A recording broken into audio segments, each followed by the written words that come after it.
Bismillahirrahmanirrahim.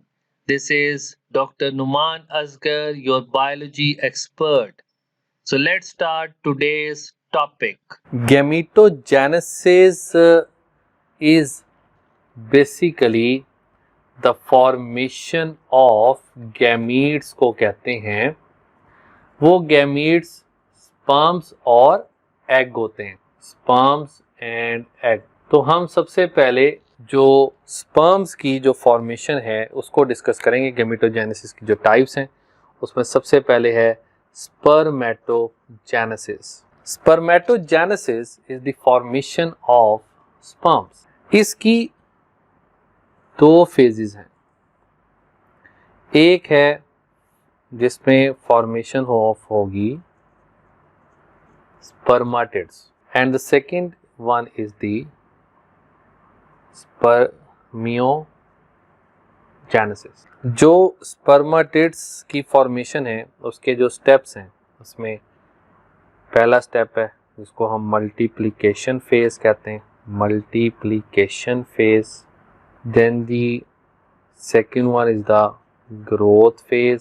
Then the third one is the maturation phase. Maturation phase. जो spermiogenesis है that is simply spermatid से जो sperms की formation होती है and that take about 74 days to complete. जो spermatid से स्पर्म की फॉर्मेशन होगी that takes about 74 days to complete. अब हम इन फेजेस को वन बाय वन देखते हैं. तो सबसे पहले है फॉर्मेशन ऑफ स्पर्मेटिड्स. अब फॉर्मेशन ऑफ स्पर्मेटिड इसमें ये गौर कीजिएगा. This is the germinal epithelium. ये जर्मिनल एपिथेलियम है.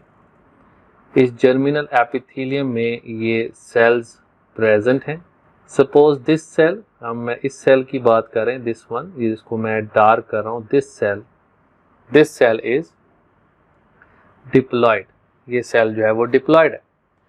अब इस जर्मिनल एपिथेलियम की में पहली जो फेज स्टार्ट होगी जिसको हम कहते हैं मल्टीप्लिकेशन फेज. मल्टीप्लिकेशन फेज में होती है माइटोटिक डिवीजन. अब यहां से ये बन जाएंगे, इसकी माइटोटिक डिवीजन होगी. ये दो तरह के सेल्स यहाँ पे फॉर्म हो जाएंगे. ठीक है. उसके बाद again the cell divides to form another. Mitotic division हुई यहाँ पे अगेन और ये दो तरह के और सेल बन गए. इन सेल्स को कहा जाता है स्पर्मेटोगोनियम. अभी जो स्पर्मेटोगोनियम है इसमें फिर ये दो तरह के ही हैं. ये टाइप ए सेल्स हैं और इसको कहते हैं टाइप बी सेल्स. जो टाइप ए सेल्स हैं दीज आर ये जो टाइप ए सेल्स हैं ये बेसिकली स्टेम सेल्स हैं that produce more spermatogonia by mitotic division. से ये स्पर्मेटोगोनिया बनाते चले जाएंगे. जबकि जो टाइप बी है दिस वन, ये एंटर होंगे इन नेक्स्ट फेज. ठीक है. तो अब यहाँ से मैं इस एरो को खींच लेता हूँ नीचे की तरफ लाइक दिस वन. अब आएगी नेक्स्ट फेज जिसको कहते हैं हम ग्रोथ फेज. अब ग्रोथ, ये जो सेल है इसमें से एक सेल मैं यहाँ पे दिखा रहा हूँ, ये सेल का साइज इंक्रीज कर जाएगा. इंक्रीज क्यों कर जाएगा? ड्यू टू न्यूट्रिशन एक्यूमुलेशन की वजह से. न्यूट्रिशन की एक्यूमुलेशन की वजह से. और इस सेल को नाम दिया जाएगा प्राइमरी स्पर्मेटोसाइट. अब क्योंकि ये माइटोटिक डिवीजन ही अभी तक कंटिन्यू है तो ये जो प्राइमरी स्पर्मेटोसाइट है that is also 2n. Spermatogonium भी 2n and that is also 2n. अब यहाँ पे जो प्राइमरी स्पर्मेटोसाइट है that will undergo mitotic division. सो यहाँ से होगी mitotic division. That one is meiosis 1 start हो जाएगी. ठीक है. और इस फेज को अब हम कहेंगे maturation phase. That phase is now known as maturation phase. इसके नतीजे में मियोसिस के नतीजे में ये दो सेल बनेंगे। ये जो दो सेल अब होंगे ये क्या होंगे, ये हैप्लॉइड होंगे। गुड, क्योंकि मियोसिस 1 जो है that is a reduction division. अब ये हैप्लॉइड होंगे और इनको नाम दिया जाएगा सेकेंडरी स्पर्मेटोसाइट। ये जो सेकेंडरी स्पर्मेटोसाइट्स हैं ये फिर मियोसिस 2 में एंटर होंगे लाइक दिस वन, और ये 4 तरह के यहाँ पे सेल्स बनेंगे। इनको फिर नाम दिया जाता है spermatids that are also haploid. ठीक है, तो ये तमाम सेल्स भी हैप्लॉइड होंगे। सो इसको देखेंगे, अब हम दोबारा से इसको डिस्कस करते हैं। फॉर्मेशन ऑफ स्पर्मेटिड्स ये पहला हमारा स्टेप है। फॉर्मेशन ऑफ स्पर्मेटिड्स में क्या होता है कि ये जो सेल होते हैं, जो ये यहाँ पे मैंने मेंशन करना है इसको, that is the germinal epithelium के सेल्स हैं। That is the germinal epithelium. Germinal epithelium के ये सेल्स हैं डिप्लॉयड सेल। वो माइटोटिक डिवीजन स्टार्ट हुई, इस फेज को कहते हैं मल्टीप्लिकेशन फेज। माइटोटिक डिवीजन से दो तरह के सेल बने। अब ये भी डिप्लॉयड था तो ये भी डिप्लॉयड होंगे। इसमें फिर आगे फर्दर माइटोसिस होगी, स्पर्मेटोगोनियम बन जाएगा। स्पर्मेटोगोनियम जो कि अगेन डिप्लॉयड है क्योंकि माइटोटिक डिवीजन हो रही है। अब इसमें दो तरह के सेल हैं, टाइप ए और टाइप बी। ये जो टाइप ए के सेल होंगे ये प्रोड्यूस करेंगे further spermatogonium by mitotic division, और ये जो टाइप बी के सेल होंगे ये एंटर हो जाएंगे इन द नेक्स्ट फेज। और वहाँ पे अब मैं एक सेल को यहाँ पे मैंने शो किया, न्यूट्रिशन की वजह से इस सेल की का साइज इंक्रीज हो जाएगा, इसे हम ग्रोथ फेज कहते हैं। और अब ये भी प्राइमरी स्पर्मेटोसाइट क्योंकि यहाँ पे भी माइटोसिस ही हो रही है, तो that is also mitotic division. तो ये भी डिप्लॉयड ही होगा। फिर ये मैच्योरेशन फेज आएगी, यहाँ पे मियोसिस स्टार्ट हो जाएगी। मियोसिस 1 में से बन जाएगा हैप्लॉइड सेल जिसको हम कहते हैं सेकेंडरी स्पर्मेटोसाइट। ये सेकेंडरी स्पर्मेटोसाइट की फिर मियोसिस 2 होगी और then it will form the spermatid जो कि होते हैं हैप्लॉइड। अब हम देखते हैं next step that is spermiogenesis. Spermiogenesis में ये जो 4 हैप्लॉइड जो ये स्पर्मेटिड्स फॉर्म हो जाते हैं, they will be now converted into sperms. तो ये अब आप यहाँ पे स्पर्म की जो है ना वो डायग्राम देख सकते हैं। तो स्पर्म की डायग्राम में आप ऑब्जर्व कर रहे हो there is an acrosome. Acrosome ये लाइजोसोम की ही टाइप होती है और न्यूक्लियस से अटैच होता है ये, और इसके अंदर हाइड्रोलाइटिक एंजाइम्स होते हैं जो स्पर्म को अलाउ करेगा कि वो होल कर सके outer layer of the egg में, so the sperm can penetrate. फिर इसमें आपको मिडल पीस नज़र आ रहा है, इस मिडल पीस में माइटोकॉन्ड्रिया होता है जो कि एनर्जी प्रोवाइड करता है। और ये जो टेल नज़र आ रही है आपको यहाँ पे, that is the flagellum type इसकी कॉन्फ़िगरेशन होती है माइक्रोट्यूब्यूल्स की। इसको 9+2 माइक्रोट्यूब्यूल अरेंजमेंट होती है and that tail is use for the locomotion. तो next the oogenesis, that is the formation of ovum and unlike spermatogenesis it is a discontinuous process. So this process start from the birth, जो embryo period से ये start हो जाता है। तो इसको यहाँ से अब हमने ऑब्जर्व करना है, स्टडी करना है, गौर से देखिएगा। फर्स्ट जो मंथ होता है of gestation period, first month जो है जेस्टेशन का, यानी कि जो फीटस का, अगर जो बेबी है, जो फीटस है, दैट इज़ ए फीमेल, तो उसके अंदर round about 1700 primary follicles present होते हैं फीटस में। Second month of embryonic life में क्या होगा कि ये जो 1700 है ये मल्टीप्लाई होकर 6 lakhs हो जाते हैं प्राइमरी फॉलिकल्स। फिर उसके बाद 5th month of embryonic life में क्या होता है कि ये 7 मिलियन तक पहुंच जाते हैं। After this, so that is very important कि इसके बाद क्या होगा, इसके बाद स्टार्ट हो जाता है एट्रेजिया। एट्रेजिया स्टार्ट हो जाएगा। Atresia is basically the shrinking of follicles. इसको फॉलिकुलर एट्रेसिया भी कहते हैं। जब ये एट्रेसिया होगा तो at the time of birth, तो एट बर्थ ये एट्रेसिया की वजह से जो फॉलिकल्स हैं वो रह जाएंगे, 2 मिलियन प्राइमरी फॉलिकल्स रह जाएंगे। ये 2 मिलियन जो प्राइमरी फॉलिकल्स हैं टिल पुबर्टी तक पहुंचते पहुंचते एट्रेसिया क्योंकि कंटिन्यू रहेगा, ये 60,000 to 80,000 फॉलिकल्स होते हैं टिल पुबर्टी तक, प्राइमरी फॉलिकल्स टिल पुबर्टी। और ये बहुत इंपॉर्टेंट है जो मैं यहाँ पे पॉइंट मेंशन करने लगा हूँ, आउट ऑफ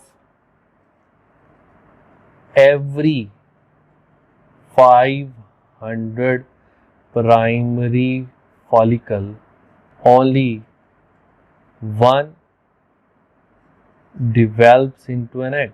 तो ये जो टोटल अमाउंट है इसकी बात है कि हर 500 में से सिर्फ एक जो है ना वो एग में डिवेल्प होता है, बाकी जो है they will get the atresia. तो अब हम oogenesis के स्टेप्स देखेंगे, लेकिन सबसे पहले इसको हम दोबारा से देख लें। फर्स्ट मंथ ऑफ जेस्टेशन जो कि फीटस का फर्स्ट मंथ होता है उसमें 1700 प्राइमरी फॉलिकल्स होते हैं, फिर ये बढ़ते बढ़ते 6 लाख होते हैं सेकंड मंथ में, 5th मंथ में ये 7 मिलियंस तक पहुंच जाते हैं, फिर एट्रेसिया स्टार्ट होता है, इसको हम फॉलिकुलर एट्रेसिया कहते हैं। एट बर्थ में फिर ये 2 मिलियंस रह जाते हैं प्राइमरी फॉलिकल, और उसके बाद फिर at puberty that brings about 60K to 80K, यानी कि 60,000 to 80,000 प्राइमरी फॉलिकल रह जाते हैं, और हर 500 प्राइमरी फॉलिकल्स में से सिर्फ एक जो है ना वो एग में डिवेल्प होता है। तो let's see about the steps. तो oogenesis में भी सबसे पहले मल्टीप्लिकेशन फेज है, देन ग्रोथ फेज है, देन मैच्योरेशन फेज है। और ये हम अभी तक अंडरस्टैंड कर चुके हैं कि जो मल्टीप्लिकेशन फेज होती है ये माइटोसिस होती है, और ये जो meiotic one is the maturation phase. So again that start from the primary follicle से, तो ये प्राइमरी फॉलिकल जो हमने बात की कि हर 500 में से एक जो है ना वो आगे एग में डिवेल्प होता है, तो ये प्राइमरी फॉलिकल मदर सेल है, इसकी हुई माइटोसिस, जिसके नतीजे में ये जो सेल बना दैट इज oogonia। अब ये भी डिप्लॉयड है and this is also diploid, oogonia। इस फेज को कहते हैं हम multiplication phase, so that is multiplication phase. oogonia फिर फर्दर एंटर होगा ग्रोथ फेज, तो that is the growth phase. अब इसमें जो ग्रोथ फेज है वो न्यूट्रिशन की वजह से नहीं है, वो ड्यू टू योग की वजह से होती है।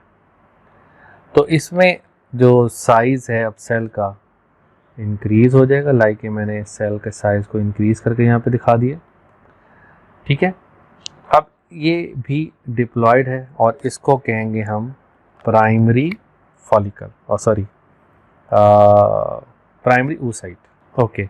अब यहाँ पे आ जाए, अब ये जो प्राइमरी oocyte है that one primary oocyte that is diploid, ये प्राइमरी oocyte अब एंटर होगा मैच्योरेशन फेज में। सो मैं यहाँ पे मेंशन कर रहा हूँ मैच्योरेशन फेज। मैच्योरेशन फेज हमने अभी डिस्कस किया कि इसमें माइटोसिस होती है, ठीक है। तो मैच्योरेशन फेज में क्या होगा कि इस एक प्राइमरी oocyte से नेक्स्ट जो 2 तरह के सेल्स बनेंगे। अब एक बात यहाँ पे अंडरस्टैंड करने वाली है, क्योंकि हम ये जानते हैं कि जो फॉर्मेशन है in the case of oogenesis वो एक ही एग डिवेल्प होना है। तो इसका मतलब जब मैच्योरेशन फेज में मियोसिस 1 में 2 सेल, यहाँ पे ये मियोसिस 1 है, जब 2 सेल बनेंगे तो उसमें एक सेल में साइटोप्लाज्म ज़्यादा होगा और एक सेल में साइटोप्लाज्म की डिवीजन कम होगी, because egg contain more cytoplasm as compare to the other cell. तो जिस सेल ने एग में चेंज होना है उसके अंदर साइटोप्लाज्म भी ज़्यादा होना चाहिए। सो दैट्स वाई यहाँ पे जो ये दो तरह के सेल बनेंगे उसमें एक सेल में जो साइटोप्लाज्म है वो ज़्यादा होगा और जो दूसरा सेल है उसमें साइटोप्लाज्म जो है वो कम होगा। तो इस सेल को हम कहेंगे, इस सेल को सेकेंडरी oocyte। और मियोसिस 1 है तो that one is haploid, that one is also haploid. और इसको कहेंगे polar body, first polar body. So again अब इस सेकेंडरी oocyte से जो आगे अब डिवीजन होगी, क्योंकि यहाँ पे अब जो ये सेकेंडरी oocyte है इसके अंदर है अब कंप्लीट साइटोप्लाज्म या more cytoplasm as compared to the polar body. अब सेकेंडरी oocyte ने तब स्टिमुलेट होना है, ये बहुत इंपॉर्टेंट है। सेकेंडरी oocyte ने सिर्फ तब स्टिमुलेट होना है या ट्रिगर होना है ऑन एंट्री ऑफ स्पर्म। तो जब स्पर्म एंटर होगा तब अब यहाँ से जो नेक्स्ट फेज है वो स्टिमुलेट होगी टू स्टार्ट नेक्स्ट फेज। तो जब अगर स्पर्म इधर एंटर हो जाएगा तो मियोसिस 2 होगी, इसकी भी मियोसिस 2 होगी, इसकी भी मियोसिस 2 होगी। यहाँ पे ये दो बनेंगी और again this one and this one again. और इसको फिर हम नाम देंगे ओवम का या एग का at your level and this one is the second polar body. और ये होंगे दोनों हैप्लॉइड, ये भी haploid, this one is also haploid, this one is also haploid. So ये 4 काइंड्स ऑफ सेल बनेंगे। ये सेकेंडरी oocyte के बाद ये तब स्टिमुलेट होना है जब स्पर्म एंटर होगा। अब यहाँ पे ये कुछ पॉइंट हैं जो मैं इधर मेंशन करने लगा हूँ इस जगह पे, like there, okay. oogenesis is arrested in diplotin of prophase 1 of meiosis 1। ये इस फेज में अरेस्टेड होती है एंड आफ्टर पुबर्टी, फिर पुबर्टी के बाद इट कंटिन्यूस। तो प्रोफेज 1 ऑफ डिप्लोटीन तक ये अरेस्ट रहती है, फिर पुबर्टी के बाद ये बनता है, फिर उसके बाद अगर स्पर्म एंटर होगा तो this will be converted to this one, otherwise जो है वो फिर स्टार्ट हो जाता है मेंस्ट्रुअल साइकिल। तो स्ट्रक्चर ऑफ एग इसमें है, आप ये देख सकते हो। So that one is the egg structure जो मैंने यहाँ पे ड्रॉ किया। इसके ऊपर जो ये लेयर है, so that one is the plasma membrane of the egg and this plasma membrane is secreted by cell itself. अब और इसके अंदर जो यहाँ पे ये जो सारा ये all over there, this all, this is known as ooplasm, यानी कि साइटोप्लाज्म ऑफ द एग, इसको ooप्लाज्म कहते हैं। और इसके अंदर प्रेजेंट होता है, इस ooप्लाज्म में न्यूट्रिशन प्रेजेंट होती है, प्लस ऑल न्यूक्लियस प्रेजेंट होता है एंड ऑल ऑर्गेनल्स प्रेजेंट होते हैं, ऑर्गेनल्स प्रेजेंट होते हैं। तो यहाँ पे ये मैं इधर न्यूक्लियस को शो कर रहा हूँ ओवर देयर।